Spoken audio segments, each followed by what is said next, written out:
Why do we buy what we buy? Is it about the price, the taste, the packaging, or is there something deeper happening? The truth is, we rarely buy products. We buy how they make us feel. We don't sip a drink, we sip a memory, a mood, a version of ourselves that we wish to become. Take PaperBoat for example. It doesn't sell juice, it sells nostalgia in a pouch. And what they're selling isn't mango pulp. They're selling authenticity, comfort, belongingness, even a bit of rebellion. And Sula Wines? It doesn't just sell wine, it sells status, taste, and a seat at the center of the table. But when did this shift really happen? Think about your childhood. You used to consume such products just based on availability in a supermarket. A shelf that was dominated by majorly 2-3 brands. But what has changed now? Hi, I am Akriti, and in this video, we are going to break down how they do it and why it works so well. Let's start with PaperBoat, a brand that sells your childhood one sip at a time. Launched in 2013 by Hector Beverages, PaperBoat was born into a market already flooded with mango drinks, fruit juices, and carbonated giants. What chance did a soft pouch ethnic beverage have in a world dominated by Maaza and Slice? Turns out, quite a lot. Where other brands sold fruit, PaperBoat sold feelings. Where other pushed benefits, refreshing, juicy, natural, PaperBoat offered a narrative. Remember your summer vacations? Grandma's recipe? The smell of boiled tamarind. Every visual was designed to hit the nerve. Sepia-toned illustrations, hand-drawn childhood doodles, soft lullabies like jingles, and a tagline that didn't try to sell. It simply said, drinks and memories. But this wasn't just some emotional fluff. It was surgical nostalgia. Every detail was intentional. The aluminium pouch, it looked soft, non-industrial like something homemade. And the flavors, all Indian. Amras, jaljeera, chikki, panakam, not just fruits, but cultural codes. Even their social media tone was different. No hard sells, just short stories, poems, memories.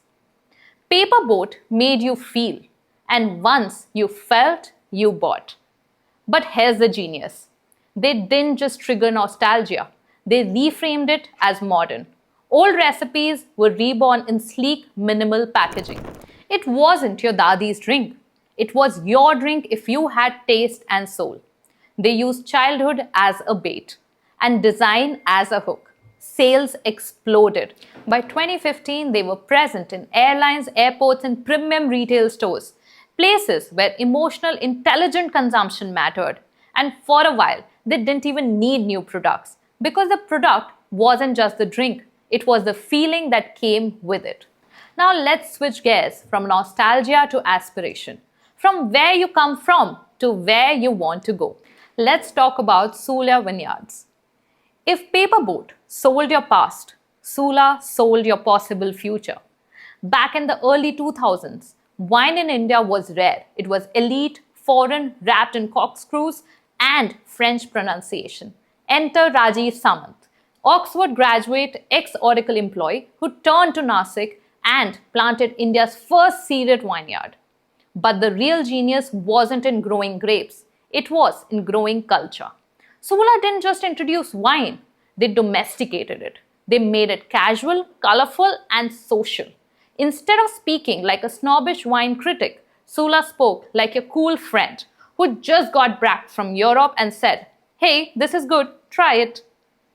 Their branding was bright, sunny, and approachable. The iconic sun face logo wasn't borrowed from French vineyards. It looked Indian, warm and rooted. Even the names, Sula, Chenin, Blanc, Sula Denori, Reserve Shiraz, balanced international credibility with Indian grounding. But here's where they flipped the game. They turned wine drinking into an experience. In 2005, they launched Sula Fest, India's first vineyard music festival. Think about it. Music, food, and wine, not in Tuscany, but in Nasik. People didn't just buy Sula at stores. They drove 200 kilometers from Mumbai to live the Sula life. They weren't just drinking fermented grapes. They were buying into a mood. I'm evolved, I'm cultured, I'm made for it. For an emerging urban India, one that watched Zindagi Na Milegi Dobara and dreamt of wine tasting tours, Sula became the gateway drug to global adulthood. It was aspiration made drinkable. Now here's the kicker. Both PaperBoat and Sula sell completely different feelings. One taps into your past and the other teases your future. But both hijack the same emotional loophole. They make you feel something personal and then let you own it through a purchase. You're not just a customer, you're a participant in your own story. This is what behavioral scientists call identity-based marketing. When a product helps reinforce the way you see yourself or the way you want to be seen, your brain releases a little burst of dopamine. You feel seen, you feel smart for choosing it. You tell others about it, and just like that, a drink becomes a signal. So what we can take away from this? If you're a brand builder, don't just ask what does my product do? Ask what emotion I want to trigger. What part of my consumer's identity do I want to unlock? And if you're a consumer, well, now you know. Your favorite drink? It's not just sweet, it's strategic. Someone, somewhere, made sure it tasted just like you.